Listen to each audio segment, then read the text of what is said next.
Hi friends, ఈరోజు మన recipe వచ్చేసి బెండకాయ పులుసు అయితే తయారు చేస్తున్నానండి. దానికోసం ఇక్కడ నేను ఉల్లిపాయలు, పచ్చిమిరపకాయ ముక్కలు, అలానే బెండకాయ ముక్కలు, టమాటా ముక్కలు అన్నీ కూడా కట్ చేసేసుకొని, చాలా ఈజీ ప్రాసెస్ అండి బెండకాయ పులుసు అంటే.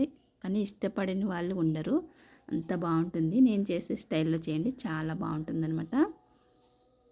ఫ్రై చేసుకున్నా బాగుంటుంది. పులుసు అయితే అందరికీ వస్తుంది. అదే ఫ్రై అనుకో కొంచెం అవుతుంది కాబట్టి ఇద్దరు ముగ్గురికి బాక్సుల్లోకి వస్తుంది. అదే పులుసు పెట్టుకుంటే కొంచెం ఈవినింగ్ వరకు సరిపోతుందన్నమాట బాక్సుల్లోకి. అలానే బాక్స్లో కంటే అంత బాగోదులే, కానీ ఇది ఫ్రైలే బాగుంటాయి బాక్స్లోకి నన్ను అడిగితే.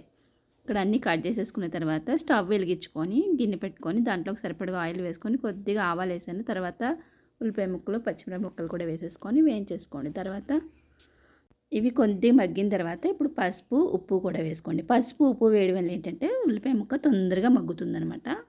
ఇలా ఎప్పటికప్పుడు మూత పెట్టుకోవడం వల్ల ఏంటంటే ఆవిరి అనేది బయటికి పోకుండా దాంట్లోనే ఉండి తొందరగా ఉడుకుతాయి అనమాట. ఇలా మగ్గిపోయిన తర్వాత ఇప్పుడు దీంట్లోకి టమాటా ముక్కలు కూడా వేసుకొని వేపేసుకోండి.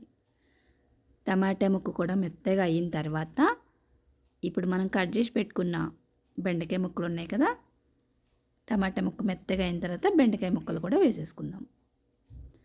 ఇలా కింద నుంచి పైకి అంతా ఒకసారి కలిపేసిన తర్వాత మరొక 2 నిమిషాలు మగ్గనిచ్చిన తర్వాత ఇప్పుడు ఫైనల్గా కారం వేసేసి వాటర్ పోసుకుంటున్నా. చింతపండు పులుసు అయితే అప్పుడే పోయొద్దండి. వాటర్లో కొంచెం ఒక 50% 60% ఉడికిన తర్వాత చింతపండు పులుసు పోసుకోవాలి. ముందే చింతపండు పులుసు పోసేస్తే ఏమవుతుందంటే ముక్క అనేది ఉడకదనమాట. అందుకనేసి అదొకటి గుర్తుపెట్టుకోండి. నీళ్ళల్లో కొద్దిగా ఉడికిన తర్వాత చింతపండు పులుసు పోసుకోండి.